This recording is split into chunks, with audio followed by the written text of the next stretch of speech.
L'histoire du prophète Issa. Jésus en islam, son nom est Issa fils de Mariam fille de Imran.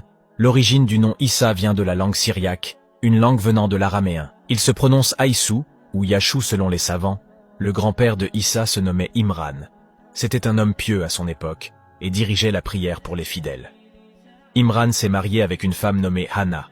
Ils ont eu une fille ensemble nommée Mariam, qui est la mère de Issa. Mariam est la fille d'un homme et d'une femme pieuse. Mariam consacrait sa vie à servir la mosquée de Bayt al-Maqdis à Jérusalem.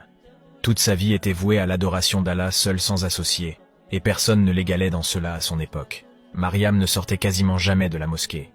C'est donc Zacharia, le prophète d'Allah, et le mari de sa tante qui s'occupait d'elle. Son Seigneur l'agréa alors du bon agrément, la fit croître en belle croissance, et il en confia la garde à Zacharie.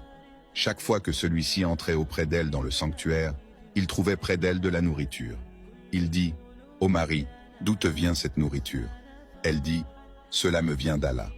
Il donne certes la nourriture à qui il veut sans compter. » Alors que Mariam était consacrée à l'adoration comme à son habitude, Allah lui envoya des anges pour l'avertir d'une immense nouvelle. Allah a décidé de l'élever sur toutes les femmes de son époque, grâce à toutes ses adorations, son ascétisme et sa dévotion dans l'adoration. Rappelle-toi, quand les anges dirent, « Ô Marie, certes Allah t'a élu et purifié, et il t'a élu au-dessus des femmes des mondes. » Elle mit entre elle et eux un voile. Nous lui envoyâmes notre esprit, Jibril Gabriel, qui se présenta à elle sous la forme d'un homme parfait.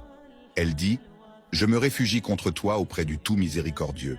Si tu es pieux, ne m'approche point. » Elle eut peur de lui, étant isolée des siens par un voile, croyant qu'il allait la contraindre à avoir des rapports avec elle. Elle lui rappela l'existence de Dieu et qu'il devait le craindre si tant était son intention. Mais Jibril alayhi salam la rassura en lui disant, « Il dit, « Je suis en fait un messager de ton Seigneur pour te faire don d'un fils pur. » Elle dit, « Comment aurais-je un fils quand aucun homme ne m'a touché et que je ne suis pas prostituée ?» Il dit, « Ainsi sera-t-il. Cela m'est facile, a dit ton Seigneur, et nous ferons de lui un signe pour les gens et une miséricorde de notre part. C'est une affaire déjà décidée. » L'ange Jibril annonça donc à Mariam la naissance d'un enfant. Mariam fut stupéfaite par cette annonce incroyable. Comment pouvait-elle avoir un enfant alors qu'elle n'était pas mariée et passer ses journées dans l'adoration? Jibril lui annonça que cette naissance miraculeuse sans père sera un signe pour ceux qui réfléchissent jusqu'au jour du jugement. Un signe de la grandeur d'Allah, tout comme la naissance d'Adam sans père ni mère, est un signe de la puissance d'Allah, le Seigneur de l'univers. Pour confirmer la bonne nouvelle de la naissance de Issa alayhi salam, les anges informent Mariam qu'Allah lui enseignera le livre, c'est-à-dire l'écriture, la sagesse, le Pentateuque, qui a été révélé à Moïse et l'évangile qui lui sera révélé. Dieu appuiera sa véracité aussi par des signes et des miracles en l'envoyant en tant que messager aux enfants d'Israël, tout cela avec la permission d'Allah. Allah l'a attribué à sa mère car il est né sans père. Il est illustre en ce monde, jouit d'une grande considération auprès d'Allah. Dans l'autre monde, il intercédera en faveur des hommes, comme sera le cas d'autres prophètes qui étaient doués d'une ferme résolution. De même, Mariam, Marie, la fille de Imran qui avait préservé sa virginité, nous y insufflâmes alors de notre esprit. Elle avait déclaré véridiques les paroles de son Seigneur ainsi que ses livres. Elle fut parmi les dévoués. Elle devint donc enceinte de l'enfant, et elle se retira avec lui en un lieu éloigné. L'ange Gabriel souffla dans l'encolure de la robe de Mariam, et celle-ci tomba aussitôt enceinte avec la permission d'Allah, après avoir appris qu'elle était enceinte. Mariam savait pertinemment que les gens parleraient sur son honneur en la traitant de fornicatrice. Lorsqu'elle rencontra les premiers signes de grossesse, le premier à l'avoir éprouvé à propos de cela est un homme parmi les dévots des enfants d'Israël. Il est dit qu'il s'appelait Youssouf ibn Yacoub. Il y eut également parmi ses gens son cousin. Il fut très étonné de cette situation car il connaissait sa dévotion et piété.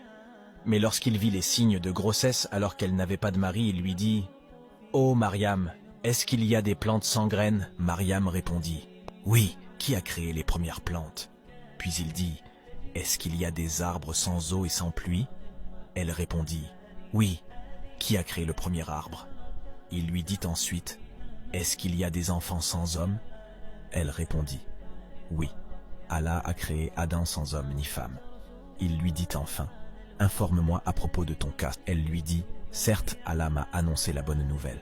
Une parole de sa part. Son nom sera Al-Masih, Issa, Jésus, fils de Mariam, Marie, illustre ici-bas comme dans l'au-delà, et l'un des rapprochés d'Allah. » Éprouvant que l'affaire fut au-dessus de ses forces, et ne sachant que dire aux gens s'ils vont lui demander au sujet de sa grossesse, et en leur répondant ils la mécroiront, Elle confia le secret à la femme de Zacharia, car ce dernier avait imploré le Seigneur de lui donner un enfant et il l'exauça. Et Zacharie, lorsqu'il invoqua son Seigneur d'une invocation secrète, « Ô mon Seigneur, mes os sont affaiblis et ma tête s'est enflammée de cheveux blancs. Cependant, je n'ai jamais été malheureux, déçu en te priant, ô mon Seigneur. Je crains le comportement de mes héritiers après moi, et ma propre femme est stérile. Accorde-moi de ta part un descendant qui hérite de moi et hérite de la famille de Jacob, et fais qu'il te soit agréable, ô mon Seigneur. » Nous l'exaucâmes, lui donnâmes Yahya et guérîmes son épouse. Et Zacharie dit, « Ô mon Seigneur, comment aurais-je un fils quand ma femme est stérile et que je suis très avancé en vieillesse ?» Dieu lui dit, « Ainsi sera-t-il. Ton Seigneur a dit, ceci m'est facile. Et avant cela, je t'ai créé alors que tu n'étais rien. » Mariam entra chez elle, elles se donnèrent une accolade. La femme de Zacharia lui demanda, « Ô Mariam, t'es-tu aperçue que je suis enceinte ?» Et Mariam de répondre, « Sais-tu que moi aussi je suis enceinte ?» Elle lui raconta ce qui lui est advenu, à savoir que toutes les deux vivaient dans une famille très vertueuse et dont les parents étaient très pieux.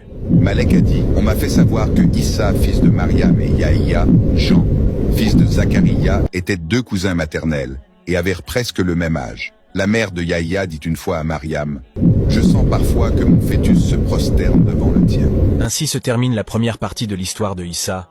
Nous verrons dans la deuxième